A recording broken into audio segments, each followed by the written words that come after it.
Hello, I'm Polina Solda, and welcome to my show, The Secrets of Successful Women Adored by Men.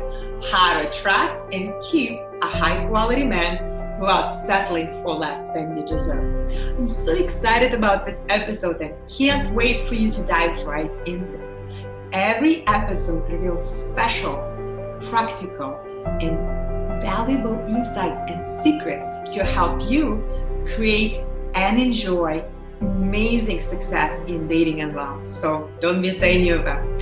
And to make the most out of your time watching every episode, make sure to write down just one thing that you learned from it. And more importantly, apply in your life between now and the time our show ends. And please email me or post in our private Facebook group to share your learnings and results, because I'd love to hear from you. Okay, step right in and enjoy this episode. Hi, and thanks so much for joining us here on The Secrets of Successful Women Adored by Men, produced by Polina Solda. I'm your host, Bridget Ryan, and today we're going to be talking to Cheryl Besner, one of the top relationship and communication experts in the industry. Cheryl is an incredibly respected authority on relationships, having been featured in countless media outlets, including The Morning Show. She launched the #1 talk show, Solo in the City, on iHeartRadio. And now she spends her time spreading this incredible special brand of love on the Voice America's The Sexy Lifestyle Network with her new show, Pillow Talk with Cheryl. So without further ado, welcome to the show, Cheryl. Thanks so much for being here. And thank you so much for having me. Love reaching out and spreading the love as much as I can in every way I can. Wonderful. Yeah, so let's get into this. But first, I want to just kind of share for any woman watching who might not be familiar with Cheryl's work, what I love about Cheryl and what I admire about Cheryl is this ability to empower people, and definitely women, to talk about and communicate around things that we aren't normally comfortable talking about, not just relationships and love, but fear and desire and failures and fear. That's a big one. You just hit it on the nose. And that's actually what stops us in so many aspects of our life. Fear, just has a way of popping up there. And that's one of the reasons that I started this new show called Pillow Talk with Cheryl, because often we want to talk about certain things and we're fearful of doing it. And we tend to do it, in private or with ourselves or under the covers type of thing, where if we do explore and expand and communicate with each other and with our community, whether it's our community, at school or at work or our friends at our church or a synagogue, when we explore and have conversation, we can learn so much more about life from each other. Absolutely. Absolutely. And the more that we can sort of build this movement, right, the more impactful we can be. And I note that in the beginning because I think it's easy to look at someone from the outside, certainly someone like you, Cheryl, who really is confident and beautiful and embodies all these really incredible things, right? But it's so easy as a single woman to look at that and think, well, she just simply has something that I don't have. Right. You know what? We all have something. We all have the it factor. And the fact is, it is easy to look at somebody else on the outside. And I have even spoken about this many times at different outlets, whether it's at a convention or a workshop or a retreat that I'm running. And, when I started Solo in the City, or even before my first blog, 365 Days to Find Love, it was coming off of a divorce. And it looked like everything was easy peasy and that I was just breezing through the dating world. But at the same time, I was going through my divorce and I was moving out of my family home. And within a 24-month process or period, I did all those things, including losing a brother, losing a father. And my ex-husband moved away from the country. So I became a full-time single mother. So what appears on the outside, looks all rosy, but it's not always. The difference is that I chose to rise to each occasion and to keep moving forward. And it doesn't mean, anybody who says to you, always have a positive outlook. You can't always have it, but you have to remind yourself that it's going to be better. And as long as you remember that, it will be better. So we all have days where we feel a little bit sad or we're frustrated or anxious, but it's what you do with it. And that's that word that you used before, fear, keeps us sometimes in that. And I chose each time to rise above that fear. And that's what's important. And that's what's empowering for women. If you're listening, remember, you got to punch that fear right in the face. So you mentioned the it factor, right? And so is that, in your opinion, the it factor, right? The ability to overcome, or what is this it factor that we so often hear about? So the it factor is knowing who you are. That's what it is. It's when you know who you are, and that's what you put out there. And it's not just the packaging. There's a brilliant woman, and you can actually even watch her video. It's called Iris, and it's Iris Apfel from New York. And she's an icon in New York City. And a lot of you might recognize her. She's got white hair and these big round glasses that she always wears. And in her movie, and I actually had the opportunity to sit down and talk with Iris, and we had a beautiful hour together, a conversation. And she tells the story about when she was much younger, and she was talking with a New York socialite, and she said to Iris, because Iris is a woman I met her, she's in her late 80s, and she walks into a room and everybody looks at her and everybody wants to talk to her. She's got that energy, but she's not a beautiful woman. And this woman said to Iris, and this is what I tell women all the time, Iris, you're never going to be a beautiful woman, but you have style. So own it. And that's it. The it is knowing you. It's knowing your style. It's knowing what you want. It's knowing what your goals are and where you want to be. And when you have that, that's where the confidence comes. And when you put that out there, well, you can't help be attracted. And I can think of so many other women and men who are very attractive, meaning you want to talk to them, who are not physically necessarily attractive. Right. The typical idea of attraction anyway, right? And I know I've felt that. I've countless number of relationships that at first I wasn't attracted to them, but once you get to know them, or once you sort of peel back and get to see their inner workings, that's what you fall in love with, right? 100%. And it's interesting because in when I'm coaching women and men, and myself included, when I look back, people will say to me often, so what's your style? Like, who are you attracted to? What do they look like? And I went, actually, if I look at the men I've dated in my life, none of them have anything in common physically. Mm-hmm. They're different heights, they're different sizes, they're shorter than me, they're taller than me, they're wider than me. Brown hair, bald hair, it didn't matter, because what I got attracted to was what was inside, the personality, the way they presented themselves. And that is the first thing that I work on a lot with women. And even successful women have challenges that they sometimes have to meet, meaning when I say successful women, I'm talking in the business world. Mm-hmm. So when it comes to their business world, supercharged, super powerful, put them into a setting of socializing, dating, you see a different type of woman that emerges. Right. And I'm sure there's a lot of inner workings that you work with women to get to this point, but I find that this idea of knowing who you are is a lot easier said than done. It is. And it is work.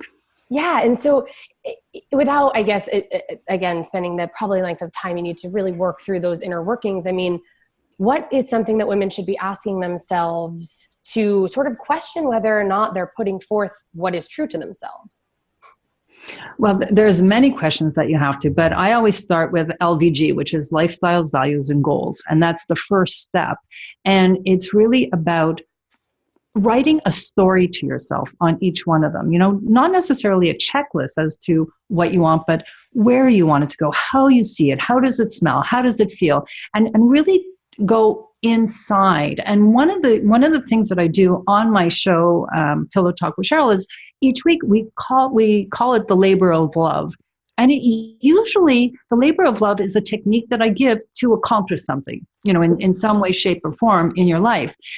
And writing. And I know this is going to sound like I don't want to go back to school, but it's not writing like where you're going to be judged by it and be marked on it. It's about when you start to write, and when I say write, I mean pen in hand write, like the pen comes in your hand and you just start writing, not thinking, just writing about, how do I envision my world? How do I envision my relationships, whether it's work or with my children?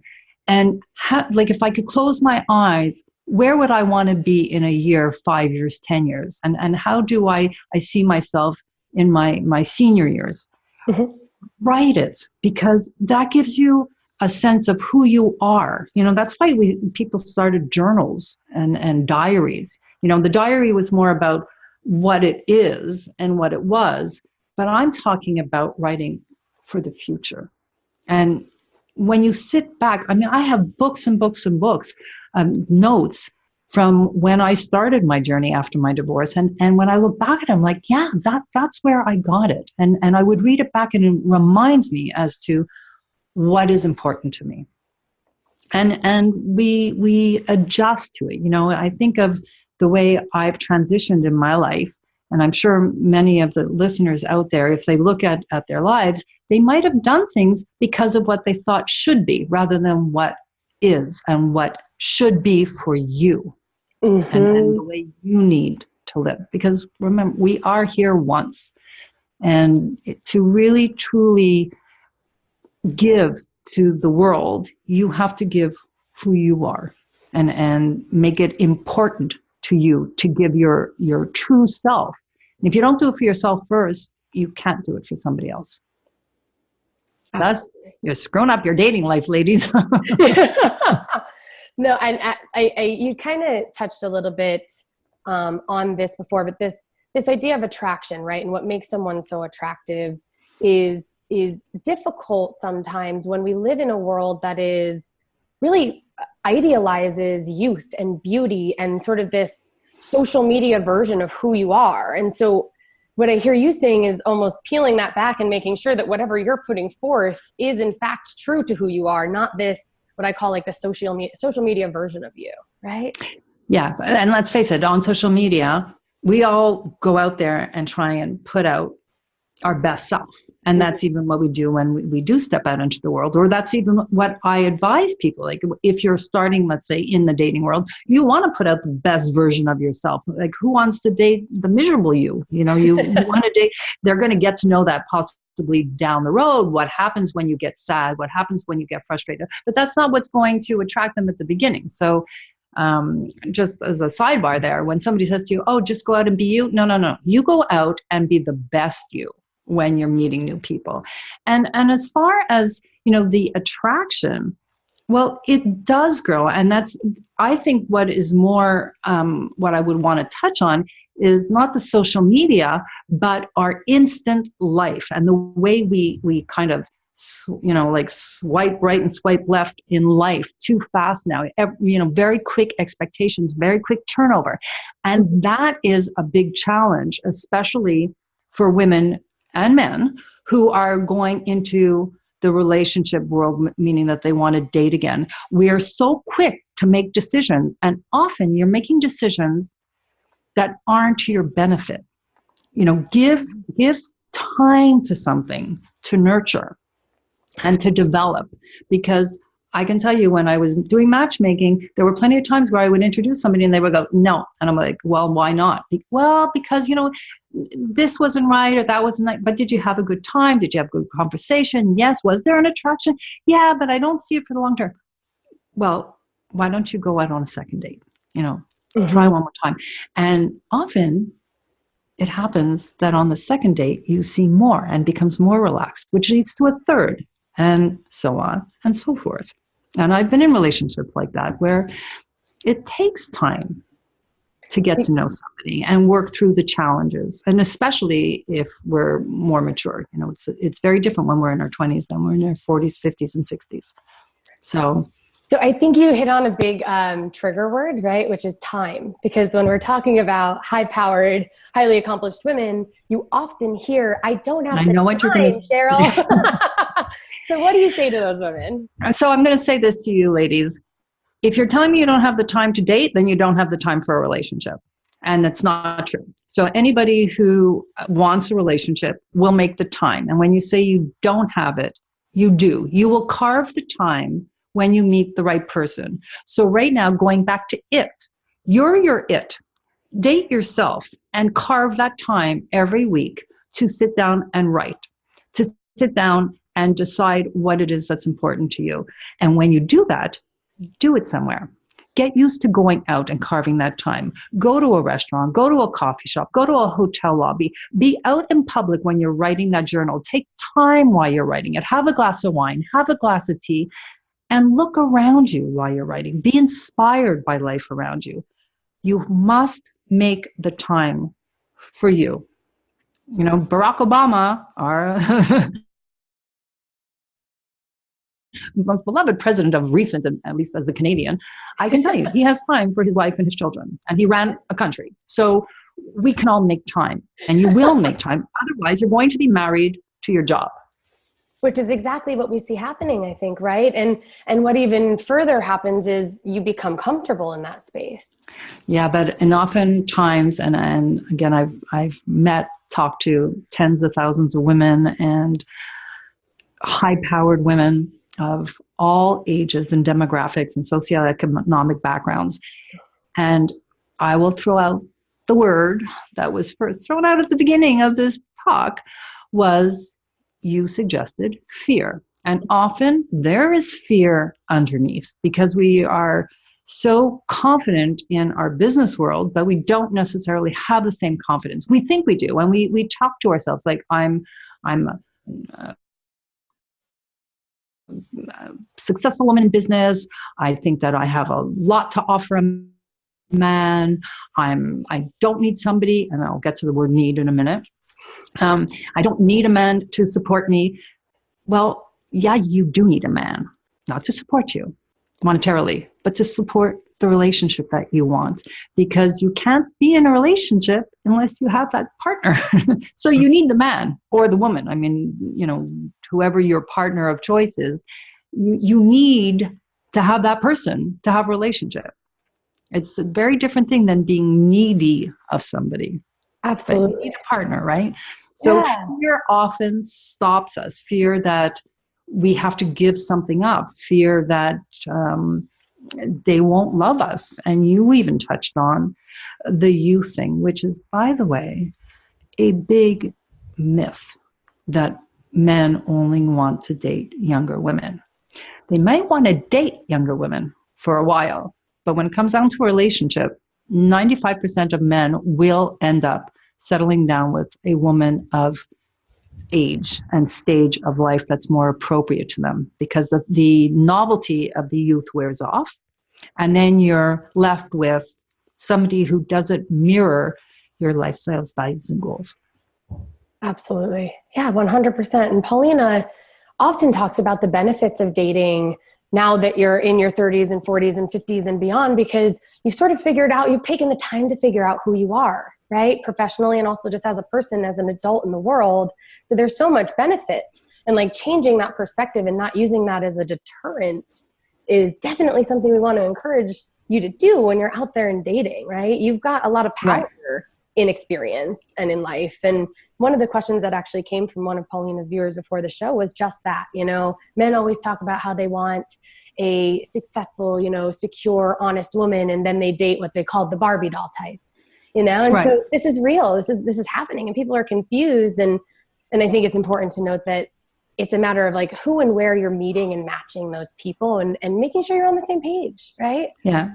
Men, often, you know, the younger woman is ego-driven for men, and it's ego-driven on one hand, but then there's something about it. And I've interviewed many men who have dated or do date younger women.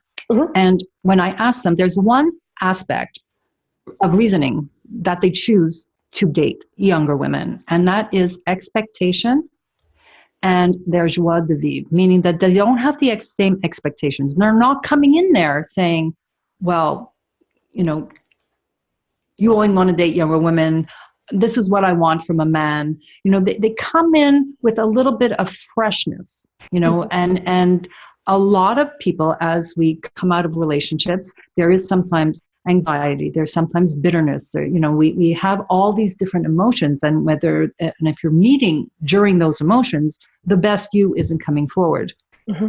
So I've interviewed a lot of men who are in their 50s and 60s who have dated younger women or only dated. And then I say to them, well, would you date me, for instance? And they say, yes. And I'd say, why? And they said, well, because you seem adventurous. You seem like fun. You're interesting, so that's what they're looking for. And we as women, as we mature and as we grow and as we become more successful and confident, sometimes what we do is we show that without the fresh and the fun and the joyous nature that they're seeing in this freshness of the younger. So I would say that a lot of times when I'm working with women and we go through different dating scenarios, they'll find that they didn't lead with the freshness. They left with the expectation of what they want from the relationship. And especially for successful women, I will say this, and I understand it, but a lot of women who are 50 and 60 do not want to date a man, and I'm talking about, very successful men, do not want to date a man unless he is as successful or more successful. And if that's the case, you have to remember your margin of the pool is very, very small. Mm-hmm. So what is more important? Somebody who has the same financial stability that you do, or finding somebody that will be a stable partner, lover going forward? And that's a big one for a lot of women. And men don't have that. If they're successful, they don't have a problem dating somebody or being in a relationship with somebody who has less. Women do. And that's where we cross the divide. And it's interesting because it feels almost as if it's somewhat rooted in an old paradigm, right? Or there's still sort of that expectation of, well, if I'm here, you're supposed to be here as the man. And It's funny because you've already sort of broken that paradigm, right? As a successful, powerful woman who's independently taking care of herself. So don't apply that to your dating situation, right? And you have to remember the old philosophy, and I'm not saying that I wasn't part of that philosophy, sure, or thinking at one point in my life, but the philosophy of it is that the man is the provider. And by the way, they do like to be the provider. Sure. I mean, men, their number one instinct is to provide and protect. That's their first go-to, and often women don't let, and this is a stumbling block, we don't let them be the provider and the protector because we're strong, we can do this on our own, we don't need you to do it.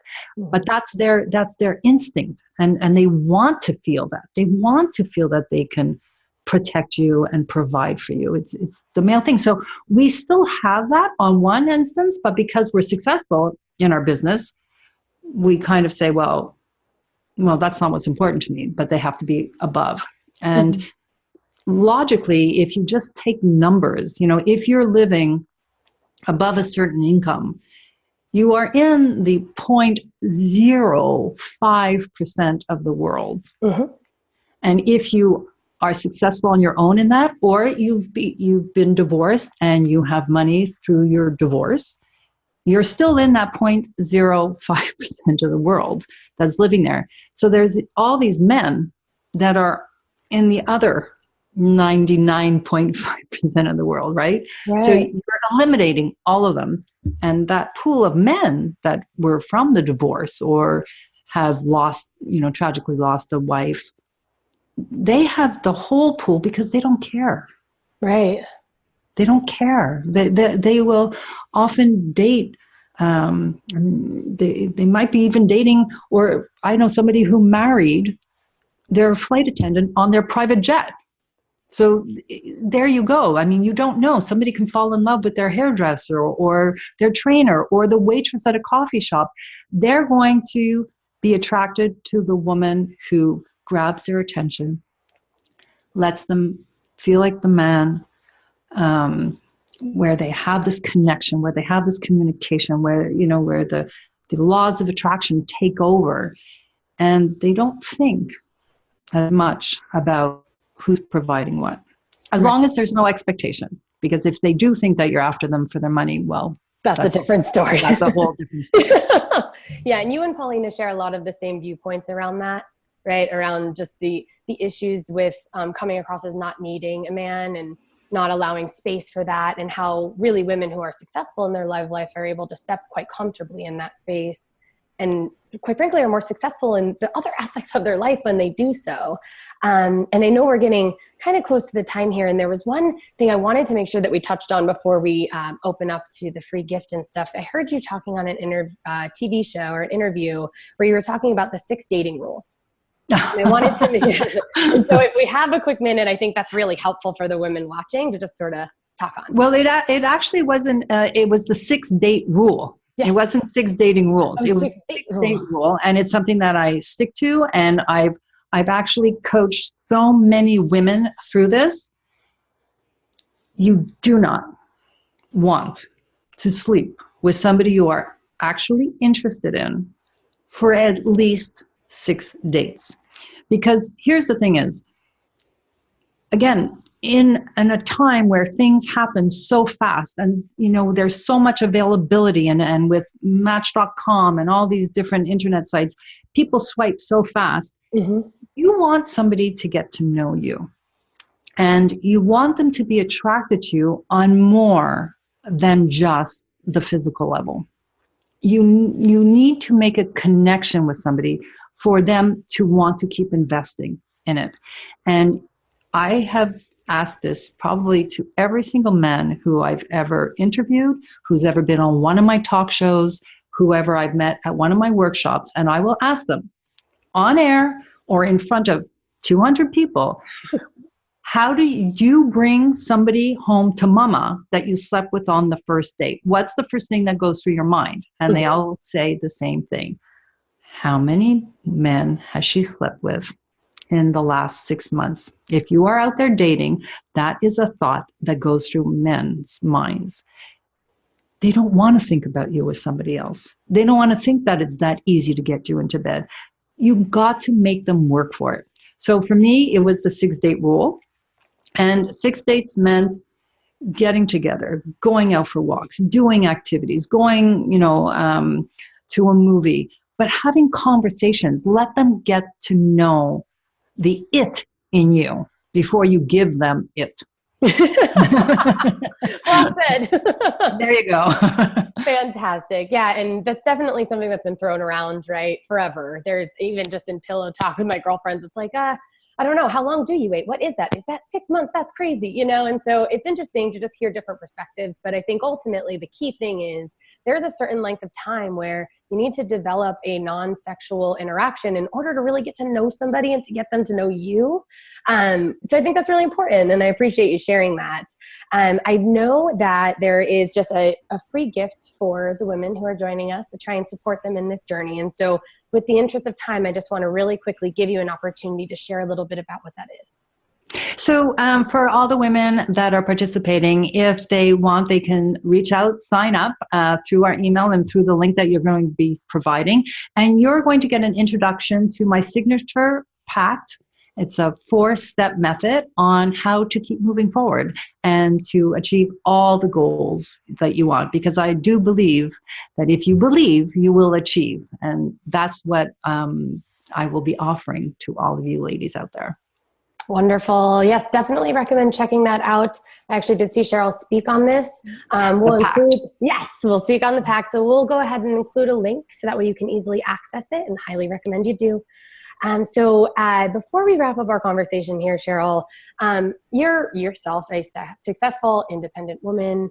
What is the best advice, or what's the key takeaway that you want any woman watching this conversation today to walk away from with? Well, I think what I would really like is for all the women out there to really believe for you to achieve. And it's very important that you believe who you are. I mean, that is the ultimate. And one aspect of our life does not define us.